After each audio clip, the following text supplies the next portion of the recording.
Muy buenos días. Muchas gracias a todos los presentes. Estamos esperando un ratito para que se conecte toda la gente que está faltando y ya largamos. En 2 minutos largamos.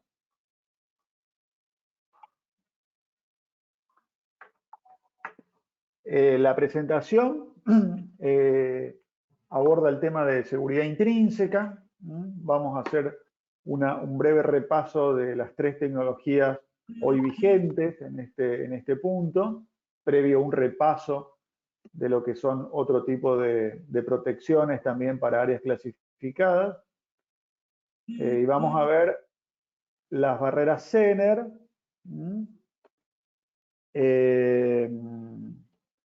lo que son los aisladores galvánicos y la última tecnología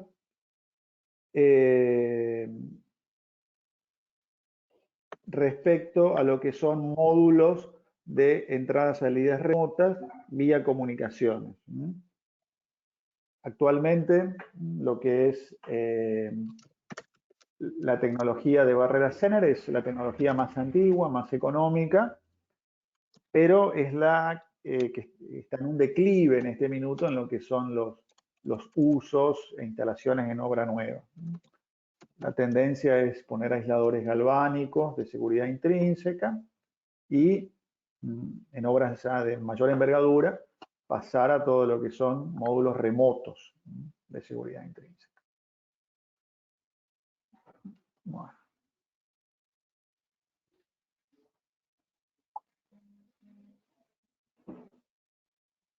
Acá estoy online con los organizadores, viendo en qué momento largamos.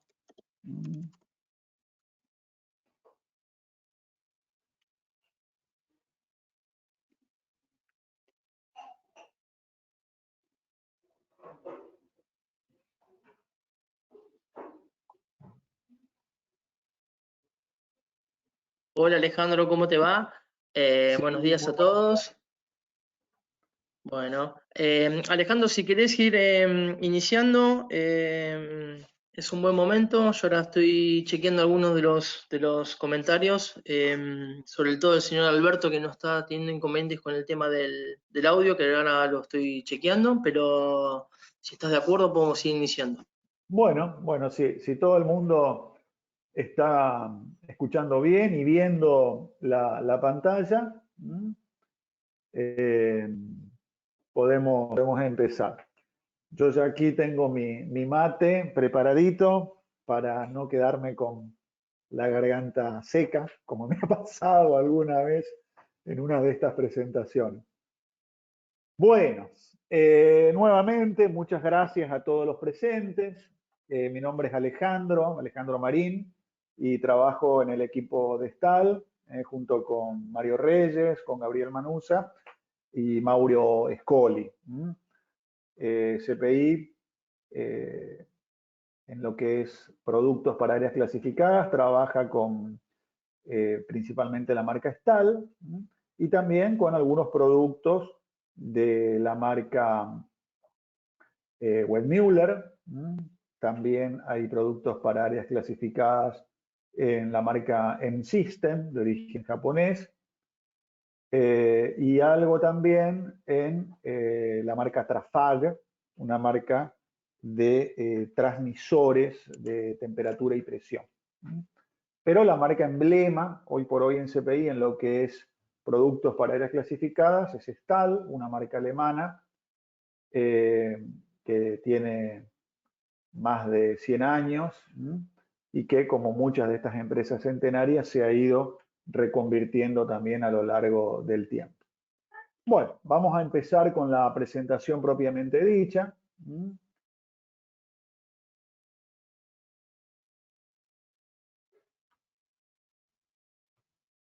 Y vamos a ver como primera medida qué es un área clasificada y cómo la clasificamos.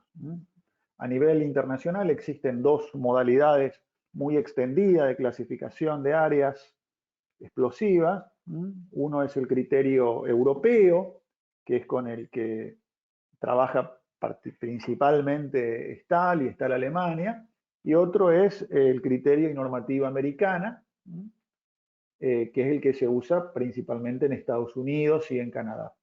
Aquí en la Argentina usamos ambos, quizás con una preponderancia del sistema americano en forma histórica, pero cada vez ganando más espacio el criterio europeo, que por cierto es el criterio internacionalmente aceptado.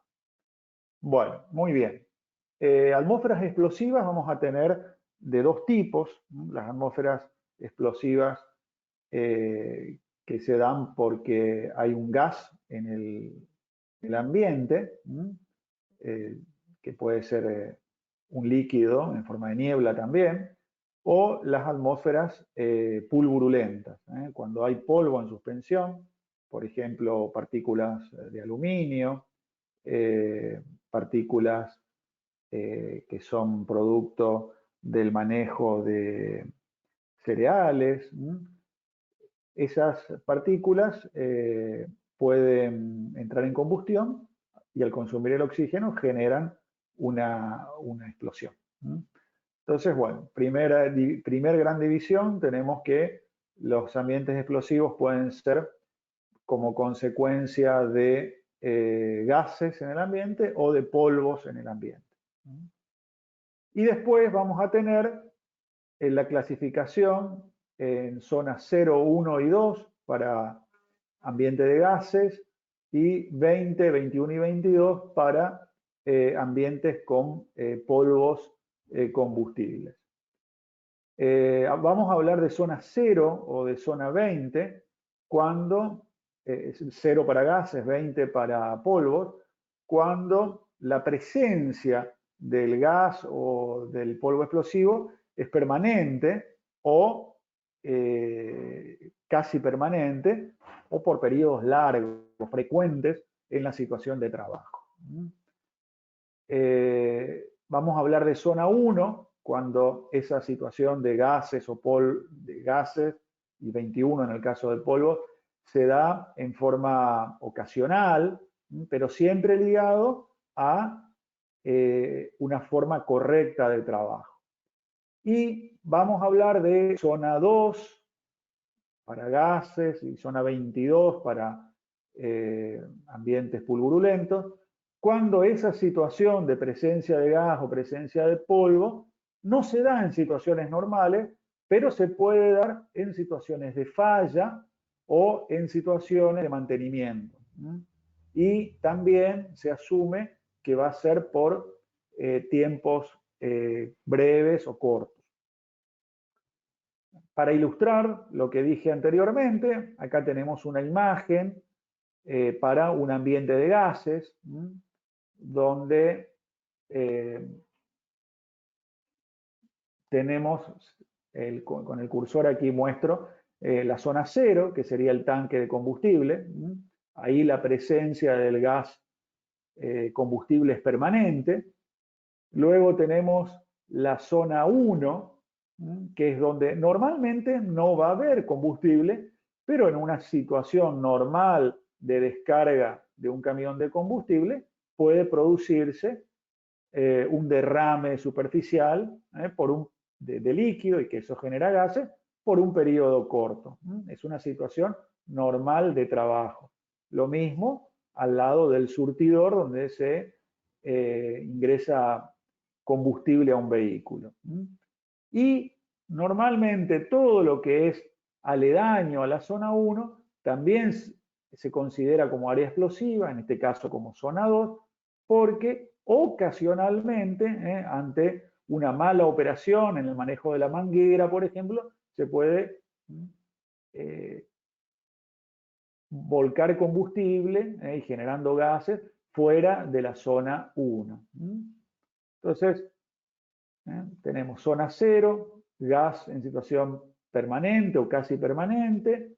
Zona 1 es cuando hay un peligro de explosión en forma ocasional, aún con buenas prácticas de trabajo. Y la zona 2 es cuando hay un peligro ocasional, por una falla técnica en el manejo de la situación o por una situación de mantenimiento. Este esquema es aplicable aquí a lo que son gases, por eso hablamos de zona 0, zona 1 y zona 2.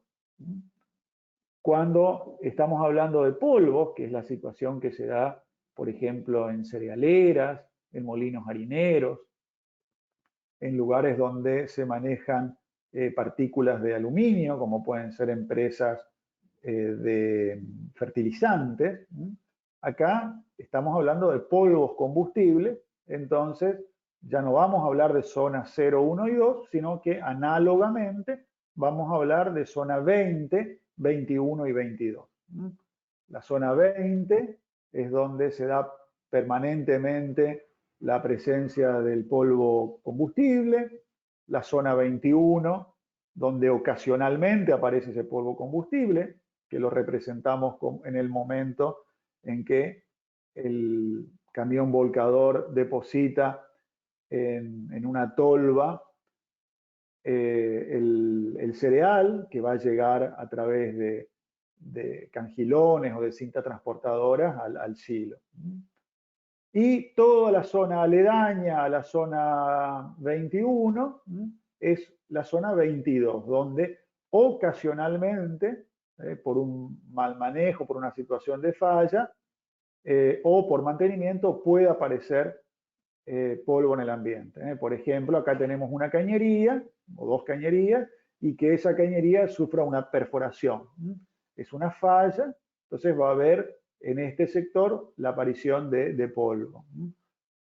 Pero eso no es en una situación normal de trabajo, por eso es zona 22 y no zona 21. Muy bien. Como les dije antes, la norma americana, la norma NEC 500, no habla de zonas, sino que habla de clase y división, que es el criterio americano. Para lo que es la zona 2 en la normativa europea, o zona 22, hay una relación directa con lo que es la clase 1 división 2, clase 2 división 2, clase 1 división 2 para lo que es gases, clase 2 división 2 para lo que son polvos, y en la normativa americana aparece todo lo que son fibras e hilaturas, que corresponde, por ejemplo, a fibras en empresas textiles, desmotadoras de algodón, que son analogables, la clase 3 división 2, a la zona 22 en la normativa europea. La clase 1 división 1 comprende todo lo que es la zona 1 en la norma europea y algo de lo que es zona 0 también.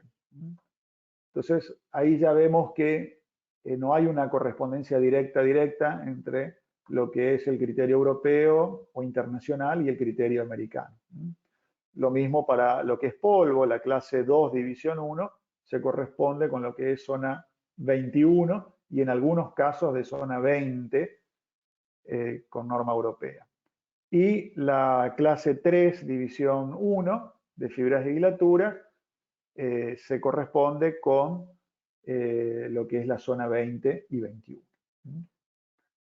Acá yo lo que quiero marcar es tener siempre presente lo que es la zonificación 0, 1 y 2, o clase 1, división 2, teniendo en cuenta estos tres aspectos que vemos a la derecha de la temporalidad. Periodos continuos, largos y frecuentes. Estamos hablando siempre de zona 1 o 21, de zona 0, perdón, o 20. Lo que es ocasional, zona 1 o 21, y lo que es normal en situaciones de falla por periodos muy cortos o de mantenimiento, zona 2 para gases, zona 22 para polvo. Muy bien.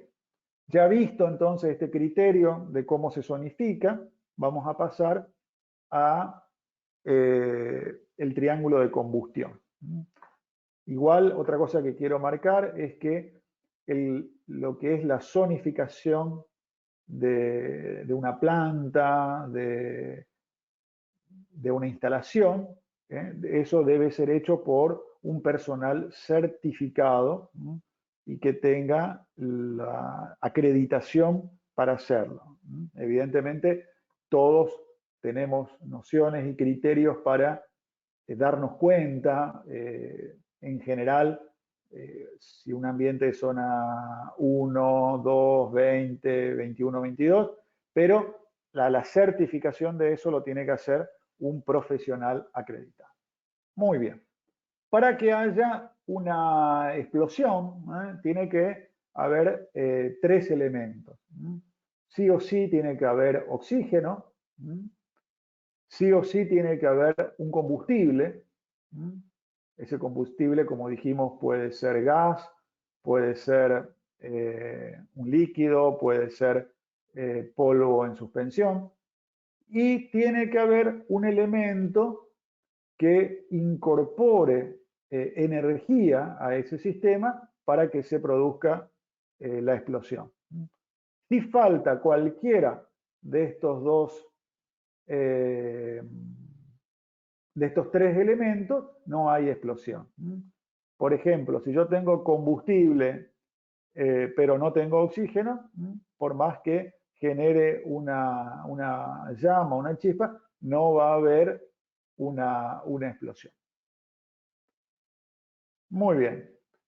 Entonces, en lo que es la historia de las áreas clasificadas, han ido apareciendo diferentes métodos para protegernos de una explosión generalizada en un ambiente explosivo.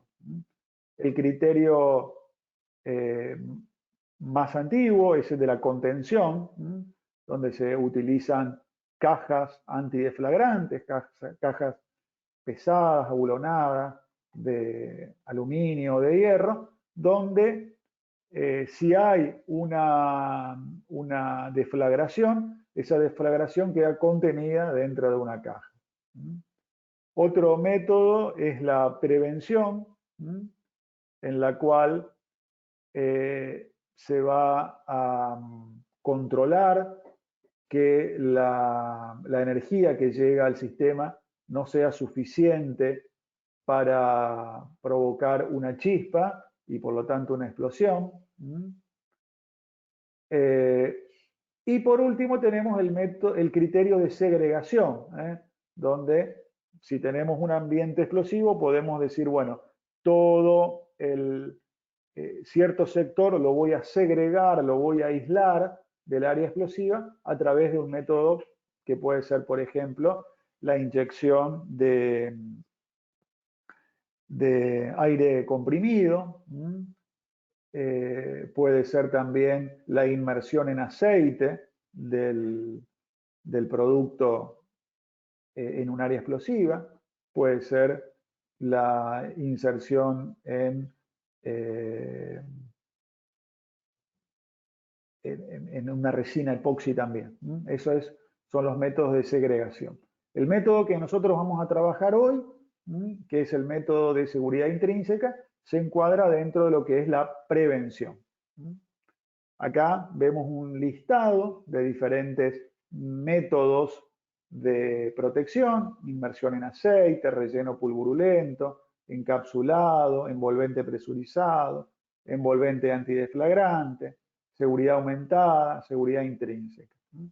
Vemos que la seguridad intrínseca es un método más de otros que existen para trabajar en áreas clasificadas. Cada uno de estos métodos está regulado por una normativa. Acá están las normativas europeas listadas. Y tenemos cuál es el criterio de protección. Por ejemplo, en lo que es el encapsulado, es exclusión de la atmósfera explosiva. Lo mismo en el envolvente presurizado. Lo mismo en inmersión en aceite. En la seguridad intrínseca es la limitación de la energía de ignición. Y a la izquierda acá vemos las letras que se van a utilizar en el marcaje de un producto que cumple con alguna de estos principios de protección. Entonces, por ejemplo, cuando ustedes vean una letra EX, un sello que muchas veces aparece dentro de un sello hexagonal, y la letra I, y A, y B y C, bueno, ese producto cumple con, es un producto de seguridad intrínseca. Muy bien. Concepto. La idea rectora de la seguridad intrínseca es que cualquier chispa o efecto térmico que se genere en el área peligrosa sea incapaz de causar la ignición de una mezcla de material, combustible o inflamable. Entonces, lo que vamos a hacer es que cualquier señal eléctrica que llegue al área peligrosa esté limitada en tensión y corriente, de manera que la energía que pueda liberar, aún en situación de falla en ese ambiente explosivo, no sea suficiente para provocar una explosión. A modo de comentario, podemos decir de que la seguridad intrínseca es el único método de protección que permite poner un equipo directamente en el área explosiva. Para eso va a necesitar ese equipo, se le va a llamar aparato simple o aparato de seguridad intrínseca, y sí o sí va a necesitar tener una barrera, que se le llama aparato asociado, que va a ser el encargado de limitar esa energía que pasa del área segura a el área clasificada. Con esta limitación de tensión y corriente que hacemos al equipo que está en campo, en el área peligrosa, también vamos a evitar que ese equipo tome una temperatura superficial que pueda provocar una explosión. Y adicionalmente vamos a tener la ventaja de que se van a trabajar siempre con tensiones bajas, que son seguras para el manejo del personal, y en general los equipos donde hay barreras de seguridad intrínseca, en los tableros de seguridad intrínseca, se va a poder abrir ese tablero y trabajar con circuito vivo, o sea, sin necesidad de desconectar nada. Muy bien. ¿Dónde utilizamos barreras? Bueno, tenemos casos para lo que son señales analógicas y señales digitales. Las señales analógicas más frecuentes que se trabajan son las señales de 420 mA. Hoy también tenemos en general equipos de seguridad intrínseca que no solamente se manejan con 420 mA, sino que son configurables vía hard. Vamos a ver que dentro de lo que son las barreras de seguridad intrínseca hay equipos aptos para manejar señales hard y otros que no califican para trabajar con hard. Bueno, acá vemos un ejemplo de la adquisición de una señal en área peligrosa. En este caso es un sensor de nivel por nivel alto y otro sensor de nivel por nivel bajo. Estos sensores de nivel pueden ser contactos secos, un switch, o también puede ser un sensor NAMUR. Cuando ustedes escuchen sensor NAMUR, bueno, ese sensor es un sensor que se pone sí o sí en el área peligrosa. Están fabricados y pensados para trabajar en ambiente explosivo. Los sensores NAMUR son sensores que reciben una tensión de trabajo de 8 volt, más o menos, y trabajan con corrientes muy, muy chiquitas, y trabajan en dos estados, el sensor detectando o no detectando. Entregan una señal digital a la barrera de seguridad intrínseca. Bien, acá vemos un ejemplo de dos barreras que interfacean sensores de nivel a un PLC o a un DCS. También podemos tener señales digitales que tenemos que entregar a campo, o sea, lo contrario al slide anterior. Por ejemplo, para manejar una válvula solenoide, abrir y cerrar una válvula solenoide, o para activar una bocina o una baliza en un área peligrosa. Entonces, tenemos que el PLC entrega la señal de excitación, pero entre el PLC y los elementos de campo, que tienen que estar certificados para seguridad intrínseca, tenemos sí o sí la presencia de una barrera de seguridad intrínseca. Tenemos señales analógicas cuando vamos a medir, por ejemplo, caudal, vamos a medir nivel de un silo con un sonar, por ejemplo, que entrega señal 420. Si tenemos una termocupla o una PT100 con un conversor a 420 apto para trabajar en área clasificada, vamos a tener una señal 420 que va a ir del área peligrosa al PLC. Y también, sí o sí, hay que poner una barrera de manera que de ninguna manera desde el área segura ingrese una tensión, una corriente, una energía que pueda provocar una chispa y generar una explosión en el área peligrosa. Y por último, el ejemplo, acá tenemos otro ejemplo. No, tenemos una PT100 sin conversor, pero también si tenemos una termocúpula o una PT100, hay que poner una barrera de seguridad intrínseca que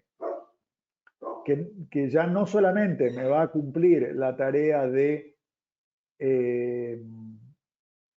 en este caso, en este dibujito, no solamente ya cumple la tarea de aislar el área segura del área peligrosa, sino que también hay un acondicionamiento de señal. A la señal de PT100 la transforma en una señal de 420 mA.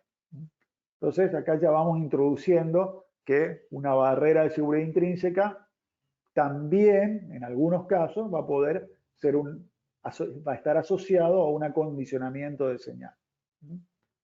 Bueno, y acá vemos otro caso en el que hay una válvula modulante en el área peligrosa, que se modula a través de una señal 420 mA, y en este caso también el ejemplo muestra que esta válvula es configurable vía HART.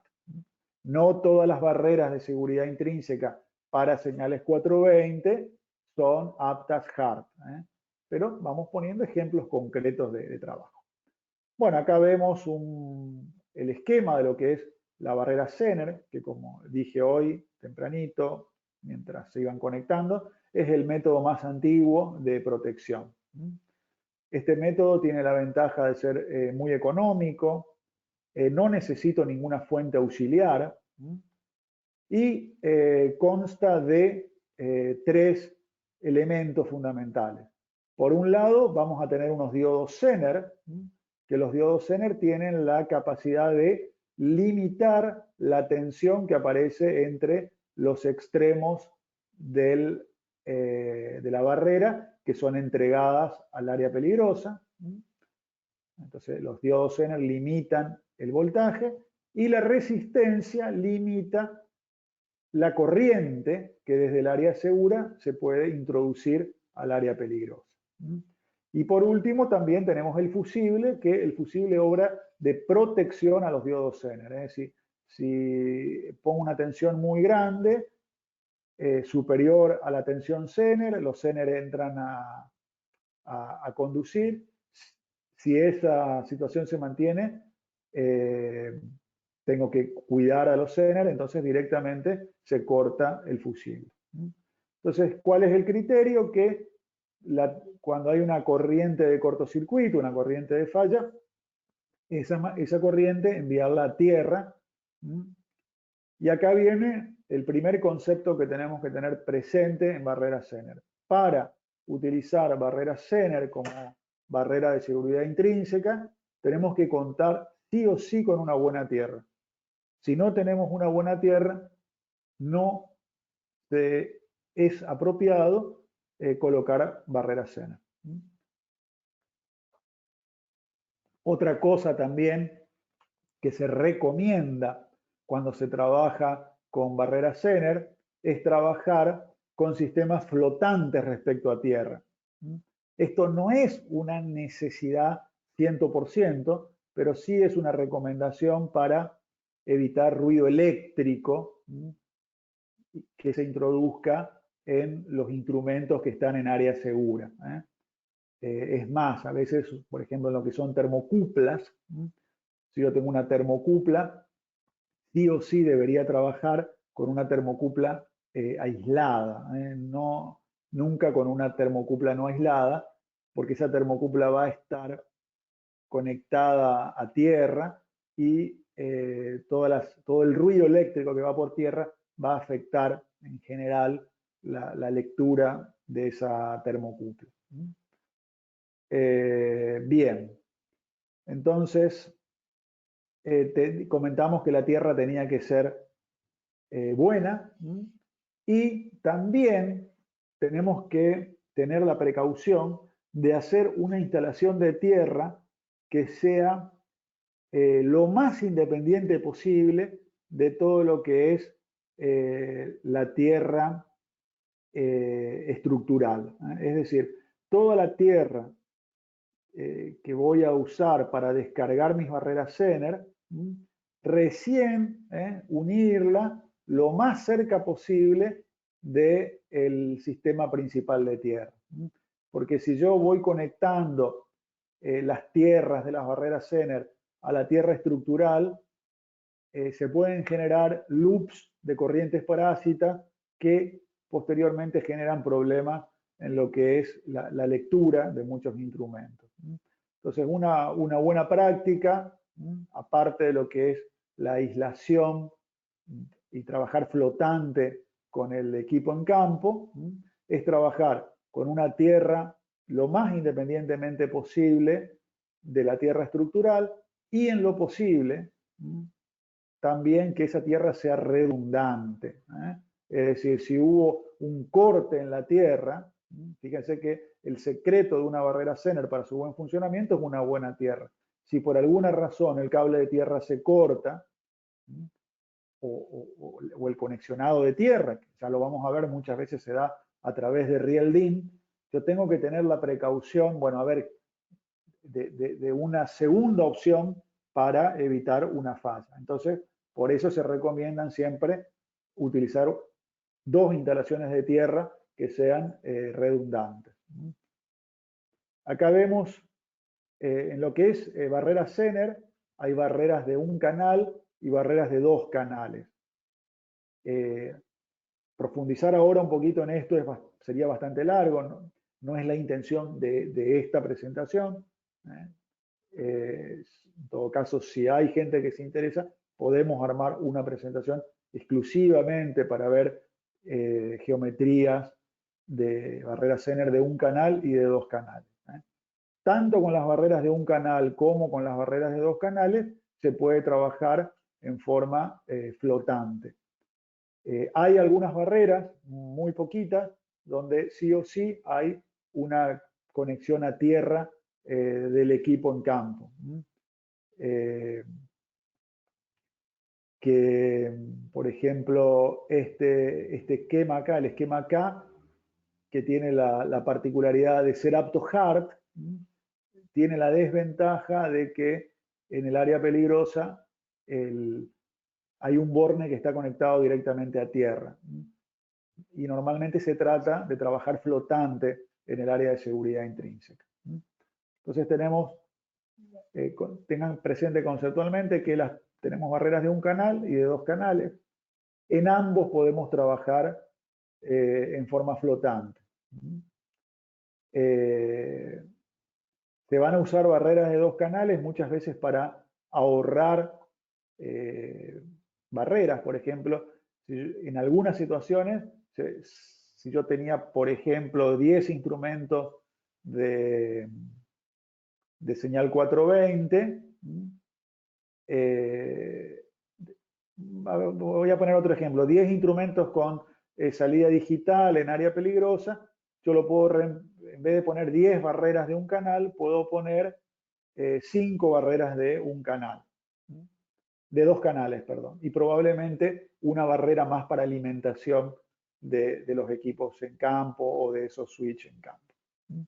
Bueno, todo el tema de la combinación de barreras que se puede hacer es muy interesante, da para mucho el tema, pero basta en que tengamos presente que en general el 80-90% de las aplicaciones se podrían resolver con 6 barreras, ya sea para situaciones de entrada y salida analógica en 420 mA, entradas y salidas digitales, y entradas de termocupla y entradas de PT100. Hay una barrera de Stahl, que quizás sea la barrera más popular de todas, una barrera de doble canal, la 9002/13-280-110, que según cómo la trabajemos, se puede trabajar para entradas analógicas, para salidas analógicas, entradas digitales y también para salidas digitales. Acá no figura, pero con certeza se puede usar también para salidas digitales. Muy bien. Acá vemos una fotografía de una barrera Zener, donde vemos que tiene es para montaje en rieldín, y el zócalo para calzar en el rieldín tiene un patín con un resorte, de manera que siempre hay un contacto eléctrico entre este patín y el rieldín. El rieldín normalmente va a ser una de esas tierras, y aparte puedo usar estos terminales que tengo al costadito para cablear una tierra redundante, que la podría incluso cablear de un lado y del otro. Podría tener una tierra principal a través del rieldín y 2 tierras redundantes a través de estos terminales a tornillo. Muy bien, acá vemos un ejemplo de varias barreras que están conectadas al rieldín.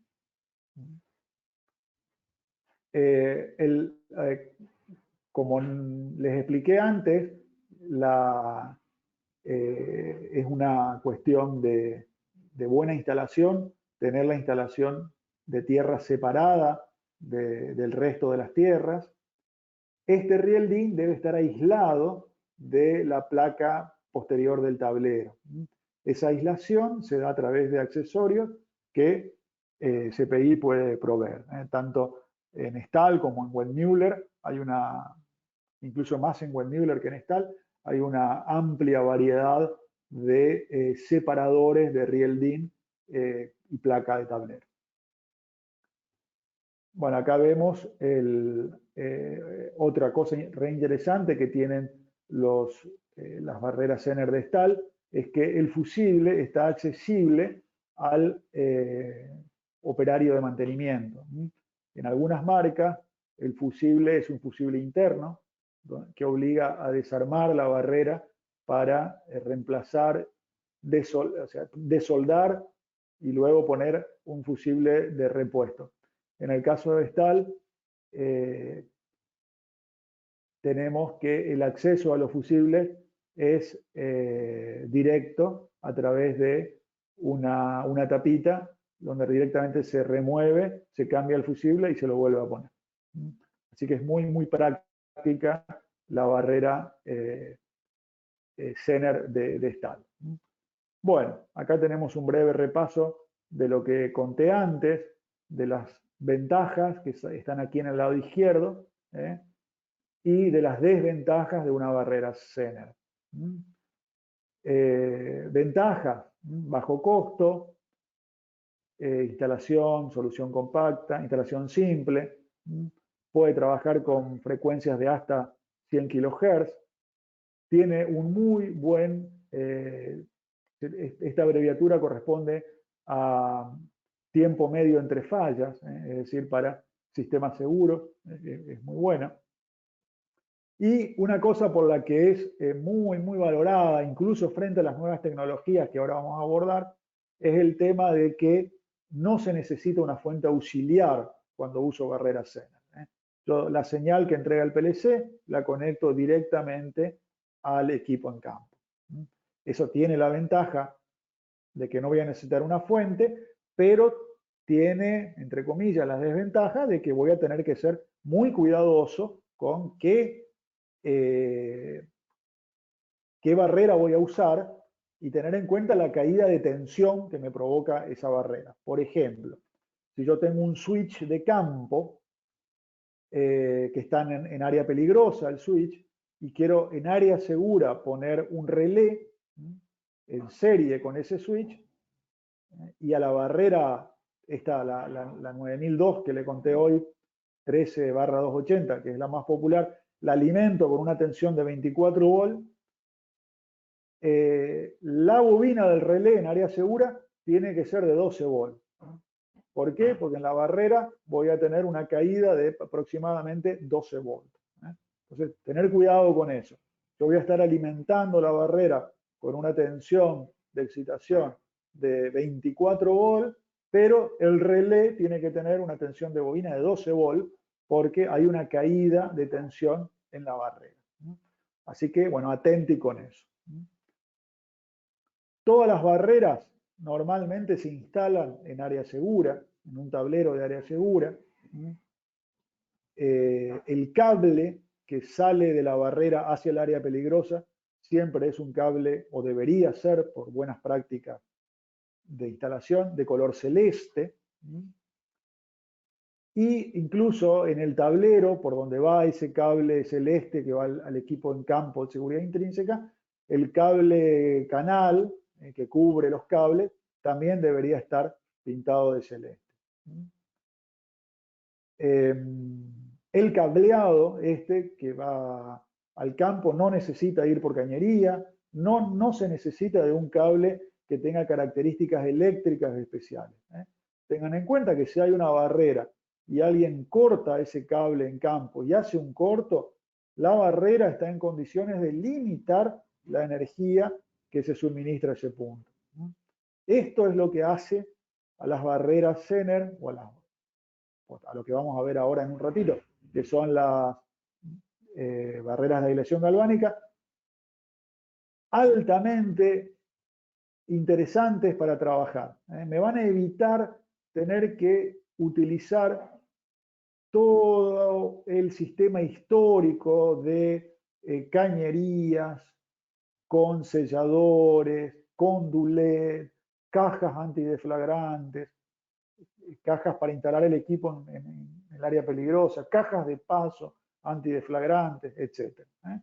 La barrera de seguridad intrínseca me resuelve todo eso con equipos con cableado de bajo costo al lado de todo lo que es una instalación antideflagrante.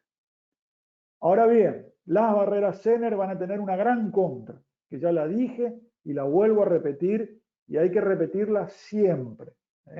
La tierra tiene que ser buena en la instalación. Si no vamos a tener una buena tierra, no pongamos barreras Zener. Ya vamos a ver que hay otra tecnología, que es un poquito más cara, pero que nos permite eludir el tema de una mala tierra y brindar una operación segura en áreas clasificadas. Bueno, muy bien. ¿Cuál es esa otra tecnología? Son las barreras de aislación galvánica de seguridad intrínseca. Aislación galvánica me da la idea de que voy a tener que entre el área segura y el área peligrosa entre el PLC que está en área segura y el equipo que está en área peligrosa, yo no voy a tener conductividad eléctrica, que sí la tenía en la barrera Zener. Toda la tierra y toda la señal de, ya sea que iba de un área a otra, se daba a través de conductores eléctricos de resistencia, pero había siempre un vínculo galvánico, un vínculo a través de conectores. En cambio, en la barrera de aislación galvánica, yo voy a tener separado eso a través de un transformador o de un optoacoplador. Eso es una tremenda ventaja y que se logra a través de equipos ya que incorporan una electrónica en su interior. Las barreras Zener, si bien tienen equipos electrónicos, son muy sencillas. Un par de diodos Zener, una resistencia, un fusible, y listo, ya está. En la barrera de aislación galvánica voy a tener una electrónica bastante más compleja, con optoacoplamiento o con transformadores, que me van a permitir que si hay una situación de falla, porque yo del lado seguro coloco una tensión más alta, bueno, esa corriente de falla no va a caminar por el área peligrosa, va a quedar siempre, siempre en el área segura. Muy bien. Y otra cuestión que me va a facilitar la vida, el uso de barreras de aislación galvánica, es que no voy a necesitar necesariamente trabajar con equipos de campo que sean flotantes. Entonces, por ejemplo, si yo tengo una termocupla no aislada, puedo trabajar perfectamente poniendo una barrera de aislación galvánica. Anteriormente vimos que si tenía una termocupla y tenía una barrera Zener, esa termocupla tenía que estar aislada sí o sí. Acá no necesariamente tiene que haber una aislación respecto a tierra en el equipo que esté en campo. Lo que sí, vuelvo a insistir, el equipo de campo, el que está en área peligrosa, sí o sí tiene que estar certificado para seguridad intrínseca. O en su defecto ser un aparato simple. Un aparato simple es un aparato pasivo como un switch, por ejemplo. Aún así, siempre, siempre, así sea un switch, está bueno que esté certificado por un organismo competente.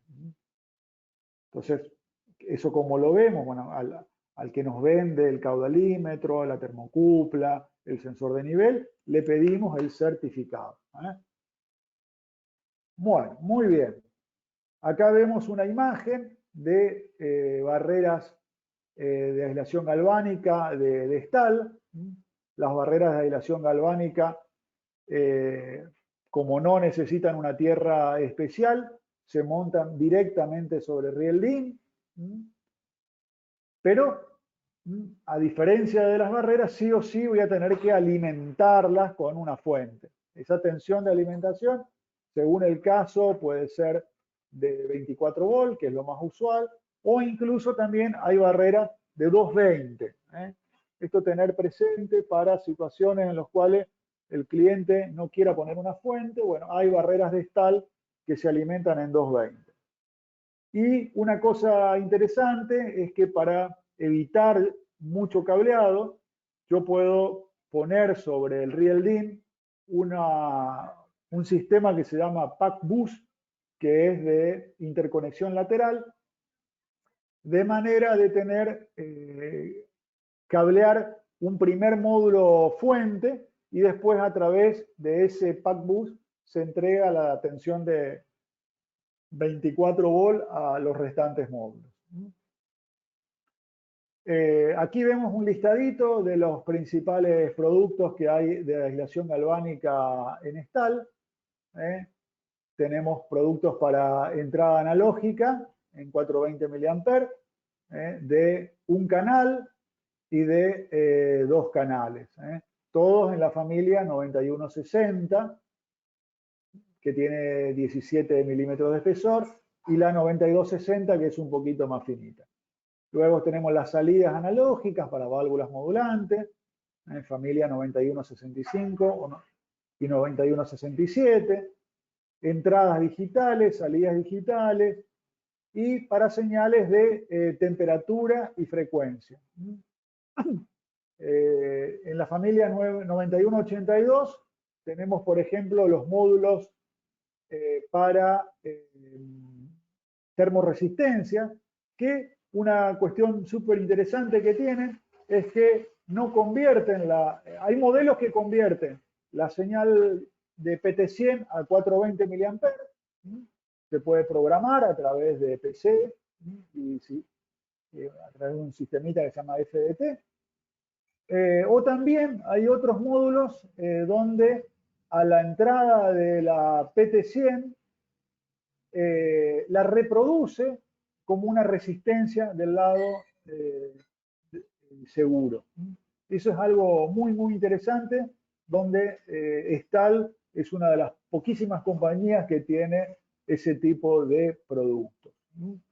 Y otro tema interesante es que en todo lo que es barreras de aislación galvánica de seguridad intrínseca, aparte de tener este tema del acondicionamiento de señal, también vamos a tener una certificación de seguridad funcional del tipo SIL 2 y en algunos casos incluso de SIL 3. Acá vemos el esquema de una barrera de aislación galvánica de un canal. Se pueden conectar del lado del área peligrosa transmisores de caudal, transmisores de nivel, etcétera, tanto de 2 hilos como de 3 hilos. La barrera es la que resuelve la alimentación de ese lazo.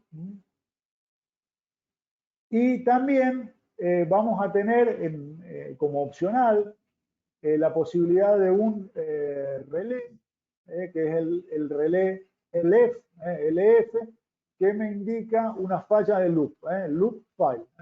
Si por alguna razón se corta el loop de 420 mA que conecta la barrera con el instrumento, el relé cambia de estado.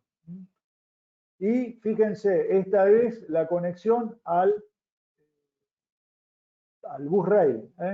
Si yo voy a tener, por ejemplo, qué sé yo, 10, 20 barreras conectadas al bus rail, cuando una de ellas entra en falla, se me va a hacer un corto entre estos dos terminales que corresponden al loop, a la falla de loop. Entonces voy a tener que ya no solamente voy a poder alimentar a través de ese sistema de bus rail, sino que también voy a poder tener una realimentación si alguno de los módulos entró en una falla. Bueno, esta es una barrera de un canal. Análogamente también hay barreras de 2 canales. Acá vale lo mismo que lo que dije hoy. Normalmente se instalan en área segura, pero se pueden instalar también en zona 2. Y lo mismo que en el caso de las barreras Zener, todas las señales que van desde la barrera hacia el área peligrosa, hay que, o se recomienda, son las buenas prácticas de instalación, utilizar cables de color celeste. Muy bien. Como les decía hoy, en lo que es acondicionamiento de señal, por ejemplo, acá tenemos un ejemplo de una duplicadora de señal. Tengo un equipo transmisor y una barrera de aislación galvánica de seguridad intrínseca que me entrega 2 señales, que una la puedo enviar, por ejemplo, al PLC y DSS y la otra a un registrador. Bueno, y acá tenemos las ventajas y desventajas. Como desventaja podemos indicar de que tienen un mayor costo que las barreras Zener, que requieren una fuente de alimentación externa, cosas que en principio no tienen una un peso importante, y puede ser por ahí el tema del espacio, son un poquito más grandes. Pero sin lugar a dudas, la ventaja de los aisladores galvánicos de seguridad intrínseca es que nos permiten trabajar aún teniendo una tierra que no sea buena. Muy bien. Y por último, vamos a ver, vamos a abordar el tema de los módulos remotos de entrada-salida. En los esquemas tradicionales nosotros tenemos que desde el equipo instalado en campo, ya sea un equipo de entrada de señal o de excitación, caudalímetro o una válvula solenoide, un switch o una válvula modulante, hasta el PLC vamos a tener un cableado individual para cada uno de esos productos, con todo el volumen y costo de cable que vamos a tener. ¿Cuál es la tendencia en este momento? Bueno, trabajar con equipos de seguridad intrínseca en el área peligrosa que se comuniquen a través del PLC a través de un bus de campo. Muy bien.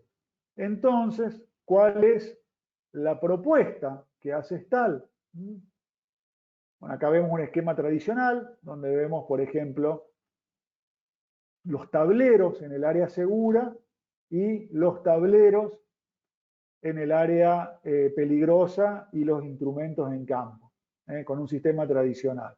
En el área segura teníamos los tableros donde está el PLC, la fuente, y podíamos tener las barreras en el área segura o en zona 2, y en campo los equipos. Bueno, lo que nos dice, lo que nos propone STAL es, mirá, usá en área segura un tablero donde esté el PLC y vinculate a través de un sistema de comunicaciones a un tablero que vas a poner en área peligrosa y dentro de ese tablero equipos de seguridad intrínseca que se comuniquen con los mismos instrumentos de antes. Entonces fíjense cómo desde el tablero donde están los módulos de seguridad intrínseca con comunicaciones hasta el PLC, vamos a tener un ahorro, un tremendísimo ahorro de lo que es cableado. Y cableado es sinónimo de dinero, porque tenemos costos tanto en lo que es el cable en sí mismo y la instalación. Muy bien, acá vemos un módulo, mejor dicho, 3 módulos remotos, donde hay 2 módulos que son de seguridad intrínseca, y este otro módulo no es de seguridad intrínseca. ¿Cómo sé que no es de seguridad intrínseca? Porque la bornera, fíjense, no es de color verde. O bien es un módulo, sí, no es un módulo de seguridad intrínseca con seguridad. Y tenemos los módulos que se enchufan sobre un backplane, módulos de entrada-salida, y luego tenemos una CPU y una fuente, donde la fuente, bueno, es la encargada de administrar las tensiones sobre el backplane, tensiones de alimentación, y la CPU es la responsable de administrar las comunicaciones entre los módulos que están en el backplane y el PLC o el DSS. Acá vemos un módulo típico de STAL. De estos módulos hay una gran cantidad de modelos, tanto para entradas y salidas de señales analógicas como entradas y salidas digitales. E incluso hay módulos que son tanto de entradas y de salidas, es decir, cada entrada se puede configurar o como entrada o como salida, ya sea individualmente o de a pares. Acá vemos cuáles son los módulos más populares en STAL. Entonces tenemos los módulos de la serie 9468 para lo que son entradas, salidas analógicas, los módulos de la familia 9482 para señales de termocupla IP-T100, los 9470 para entradas, salidas digitales, los 9475 para salidas digitales, y van a aparecer unos módulos tremendamente interesantes, que son los 9478, que ya integran las válvulas solenoides para sistemas neumáticos. Todos sabemos que en áreas con riesgo de explosión todavía se utiliza mucho de cuestiones neumáticas, que son antiexplosivos casi por default. Y el módulo STAL va a permitir conectar derecho viejo al módulo las mangueritas de los actuadores o los transmisores de presión que están en campo. Acá vemos una imagen del módulo para entradas y salidas neumáticas de STAL, donde vemos aquí válvulas solenoides y acá abajo los terminales para enchufar las mangueras neumáticas. Y acá vemos un tablero donde están instalados los CPU y fuente. En este caso parecen que son redundantes porque hay más de uno, y los módulos neumáticos en el extremo superior izquierdo de esta foto, y otros módulos eléctricos de entrada-salida acá. Fíjense lo que les contaba hoy, el tema del color celeste en el cable canal. Muy bien. ¿Qué cuestión interesante se puede también contar de esto? Es que estos equipos se pueden instalar en tableros tanto en zona 2 como en zona 1. Eso es tremendamente interesante porque yo voy a poder instalar el tablero en zona 1. Evidentemente no es un tablero común y silvestre, es un tablero que tiene que estar certificado, pero tengan presente de que voy a poder instalar módulos remotos de entrada-salida en tableros en zona 1 y en zona 2. Obviamente en zona 2 la solución va a ser más económica, ya que los equipos no necesitan tener una aislación tan grande como en zona 1. En general, los módulos de entrada-salida remota que se usan en tableros de zona 1 y de zona 2 van a ser los mismos. Lo que va a cambiar es la CPU y la fuente. ¿En qué se va a comunicar la CPU al PLC? Bueno, el protocolo que más se usa es Profibus, pero también se puede utilizar Profinet, Modbus TCP y Ethernet IP. Acá vemos la CPU de la serie 9442, trabajando junto con una fuente de la familia 9445 sobre un socket o backplane 9496.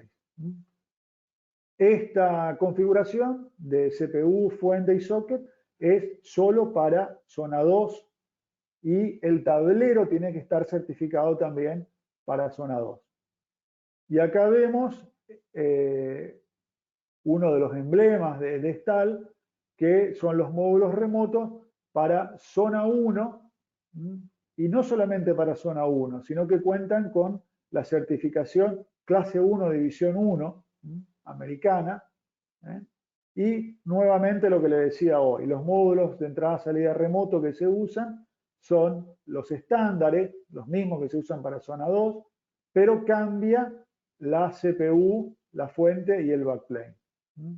Para zona 1 se usan dos configuraciones, una en la cual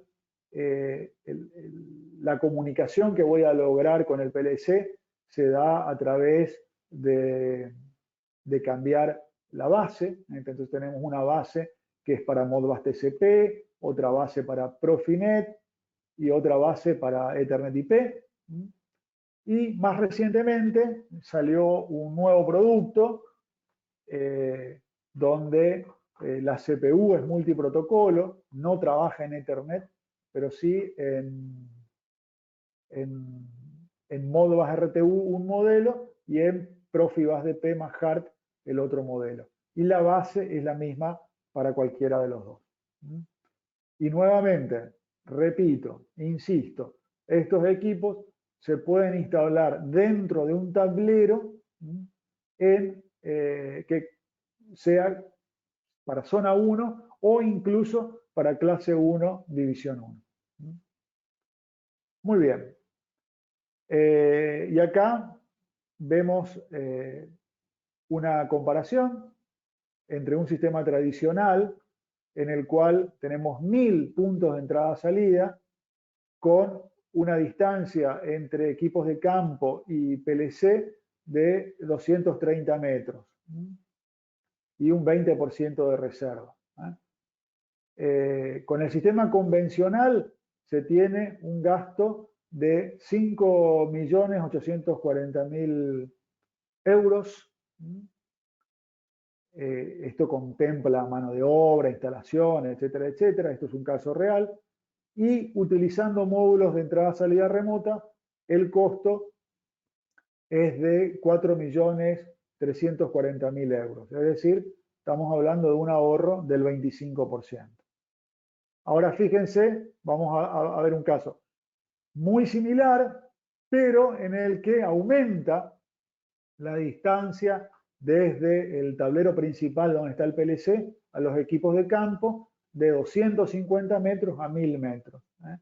En ese caso, el ahorro que se da de todo el sistema, productos, mano de obra, etcétera, es de casi el 50%.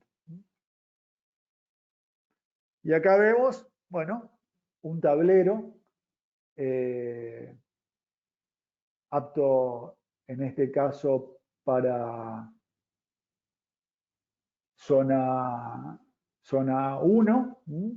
Me doy cuenta rápidamente por la CPU que está usando. Este podría ser de zona 2, donde vemos nuevamente el tema de módulos neumáticos, con los FIT para las mangueritas en la parte inferior y bien indicado el cable canal con color celeste por donde van las señales a campo, a equipos de seguridad intrínseca. Bueno, para terminar, les puedo contar también de que desde CPI no solamente estamos en condiciones de proveer los equipos, sino la solución completa ya del tablero armado, cableado y certificado para instalar tanto en zona 1 como en zona 2. Y el tablero puede ser un tablero con una puerta totalmente metálica cerrada o tener una doble puerta con vidrio para lo que es la visualización de eventualmente algún piloto o indicador de alarma. Bueno, muchas gracias por la atención. Disculpen si por ahí me extendí un poquito. Estoy dispuesto a responder preguntas que surjan.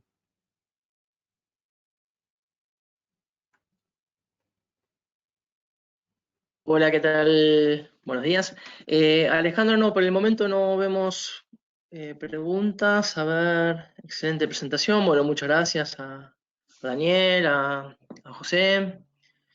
Bueno, esperamos. Acá hay una pregunta de Hugo. Dice, ¿el tablero lo certifican ustedes o es un tablero de línea?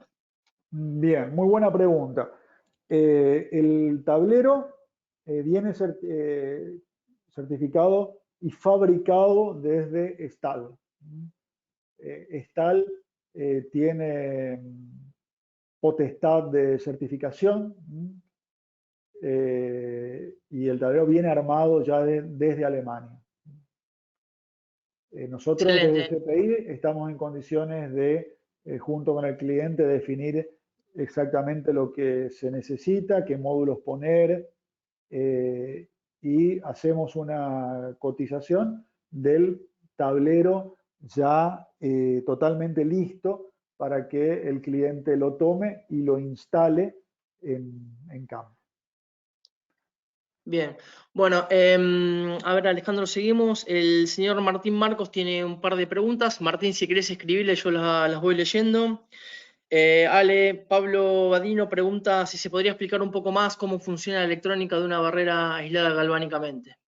Bien, bueno, la barrera de aislación galvánica tiene tres etapas, una etapa de alimentación, una etapa de salida y una etapa de entrada.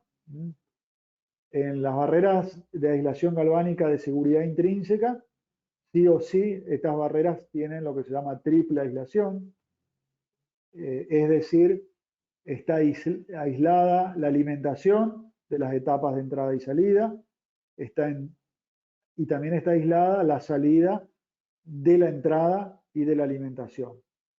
Esa aislación está en el orden de los, dependiendo la barrera, pero está en el orden de los 1100 volt de alterna entre alimentación y etapas de entrada y salida, y 1500 volt entre entrada y salida. ¿Cómo funciona una barrera de aislación galvánica? Bueno, hay la parte de alimentación para el lado peligroso se hace a través de un sistema similar a una fuente switching. La fuente switching tienen un oscilador interno que genera un acoplamiento en una bobina del lado peligroso, y hay una limitación en la tensión que puede desarrollar del lado peligroso. Y para lo que es la señal, normalmente se utilizan optoacopladores. De todos modos, esto es una explicación bastante general, vale aclarar de que son electrónicas bastante complejas, que si uno abre una barrera de aislación galvánica, la electrónica que hay es bastante importante, y más aún si aparece la electrónica de configuración, que, por ejemplo, en una barrera que toma una señal de termocupla y entrega 420, hay que configurar los límites inferiores de temperatura que corresponden al 4 mA y el límite superior de temperatura que corresponde a los 20 mA. Bien. Alejandro, bueno, hay personas que preguntan puntualmente por la presentación. Sí, quédense tranquilos, van a recibir un correo con información sobre la misma. Estamos viendo también cómo extraer la grabación, así que bueno, la idea es poder presentarle la información.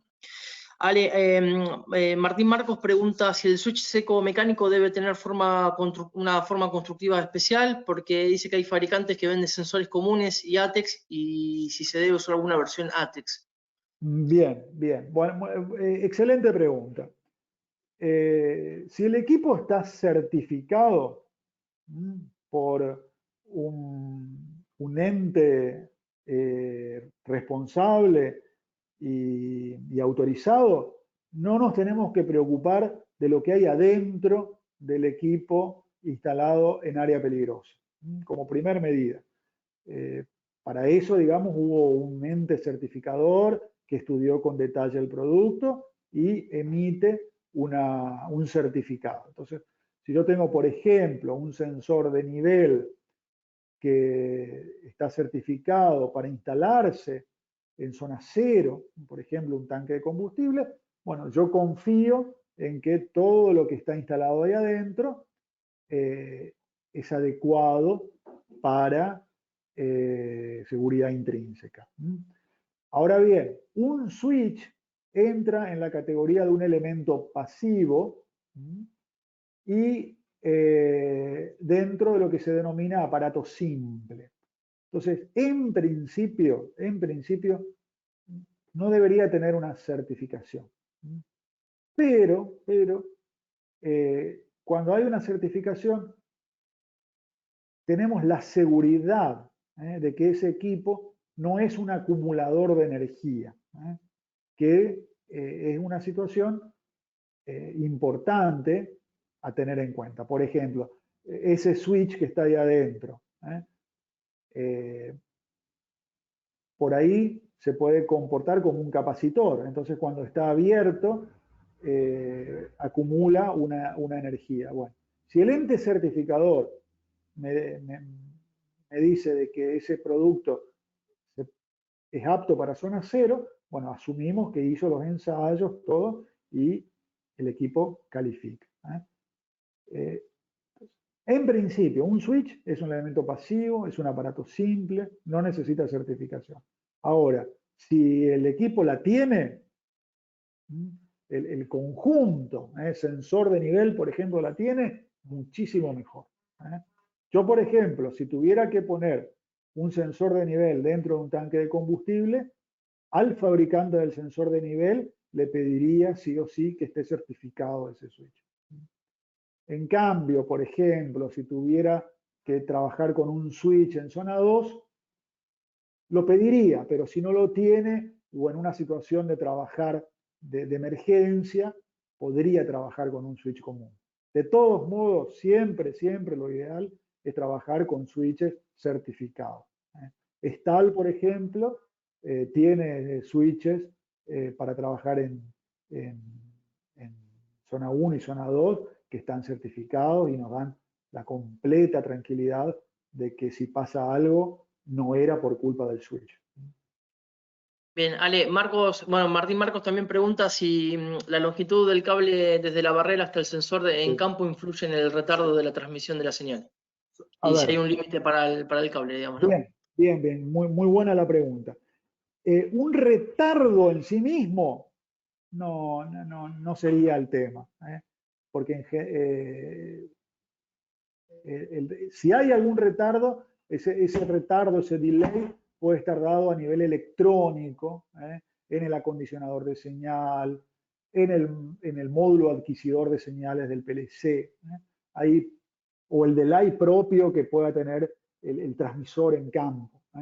Entonces, el cable en sí mismo no nos va a poner un delay, eso desde ya.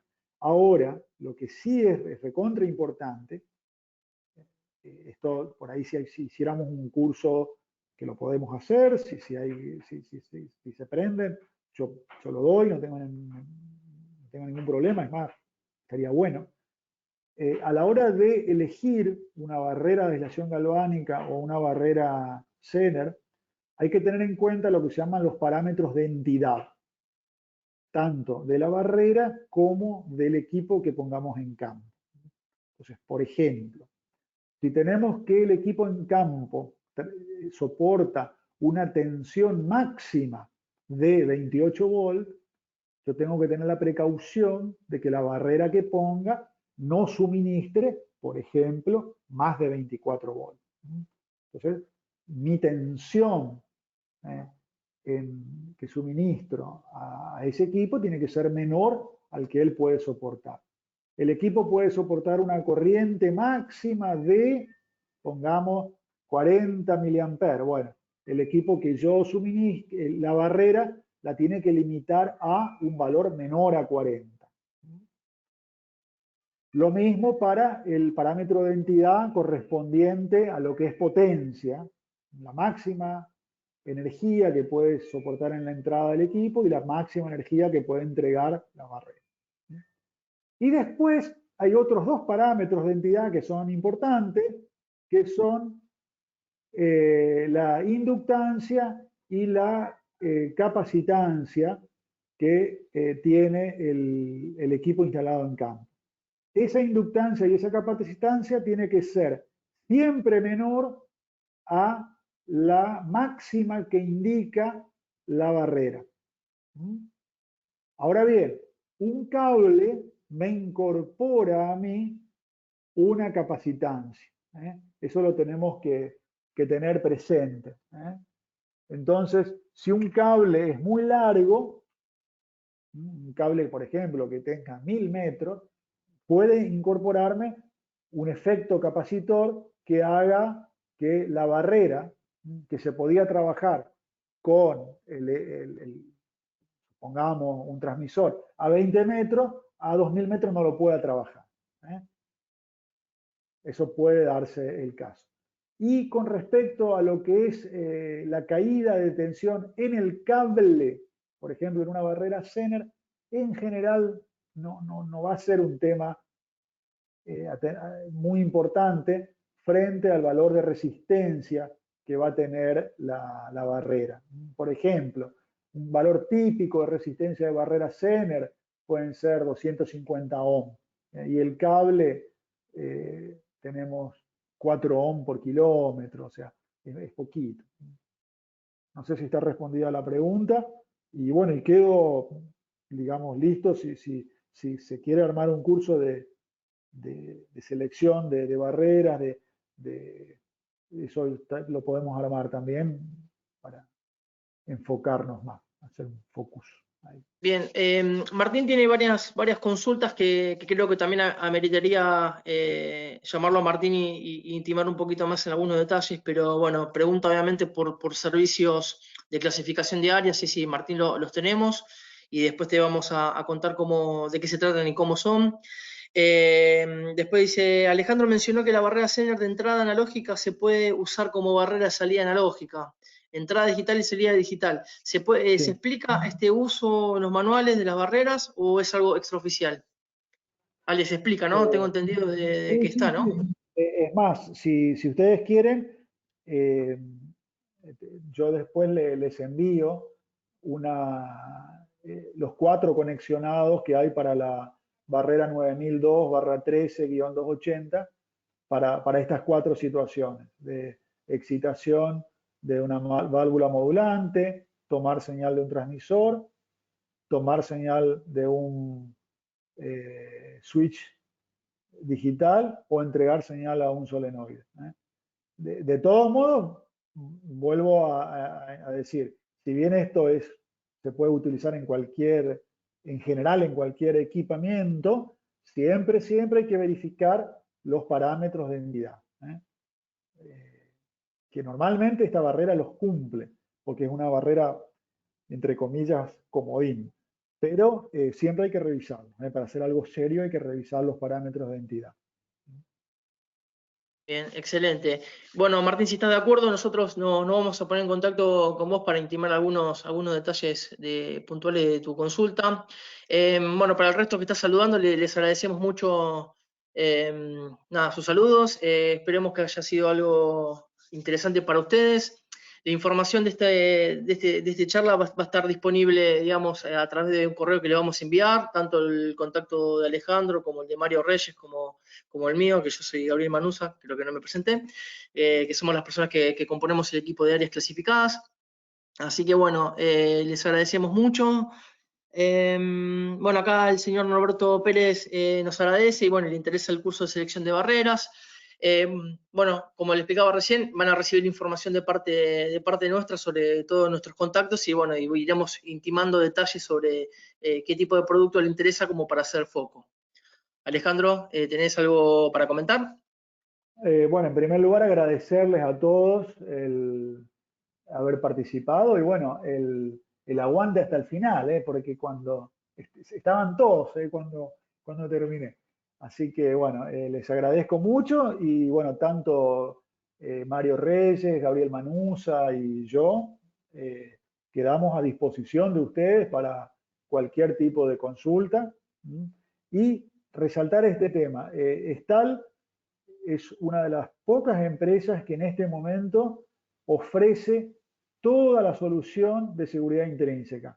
Barreras Zener, aislación galvánica y módulos de entrada-salida remota. Hay muchas empresas que en lo que es barreras Zener ya no las fabrican más. Es la tendencia, pero está bueno que Estal las tenga porque si hay que hacer algún reemplazo o alguna tarea de mantenimiento y ya hay barreras Zener instaladas, bueno, seguir con barreras Zener sería lo natural hasta no hacer un revamping completo de planta. Y bueno, también saber que en Estal hay de productos para áreas clasificadas, hay muchísimo. Bien, Iluminación, etcétera. bueno, a consecuencia de ese comentario que dice Alejandro, bueno, el próximo miércoles 22 a las 11 de la mañana vamos a tener el próximo webinar que va a estar orientado a soluciones de monitoreo de puesta a tierra de vehículos, bolsas y otros componentes para áreas clasificadas. Ese curso estará a cargo de mi persona. Y luego, si no me equivoco, es el día 27 que vamos a dar también un webinar sobre elementos de iluminación, todo lo que esté relacionado con cálculo de flujo luminotécnico, selección de luminarias y todo el contexto alrededor de la selección de las mismas para lo que son instalaciones en áreas clasificadas. Bueno, Martín, ahí te agradezco que nos dejaste tu número. Bueno, agradecerles a todos por su participación.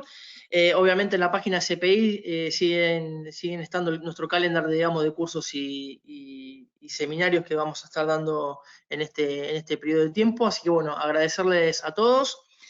¿Alguna consulta más antes de finalizar?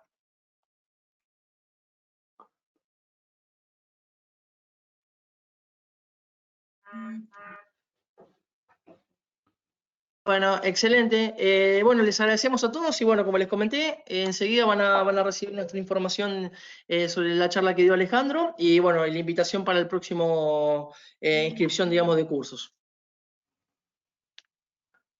Sí, y una última mención, si me permitís, Gabriel.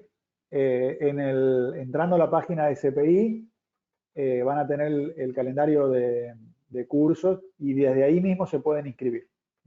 Y no solamente hay cursos de STAL, hay cursos de Webmuller, hay cursos de seguridad, así que de visión, que están todos muy interesantes. Bueno, excelente, los vamos saludando y bueno, nos encontramos en la próxima charla. Así que bueno, nuevamente agradecerles y bueno, hasta la próxima.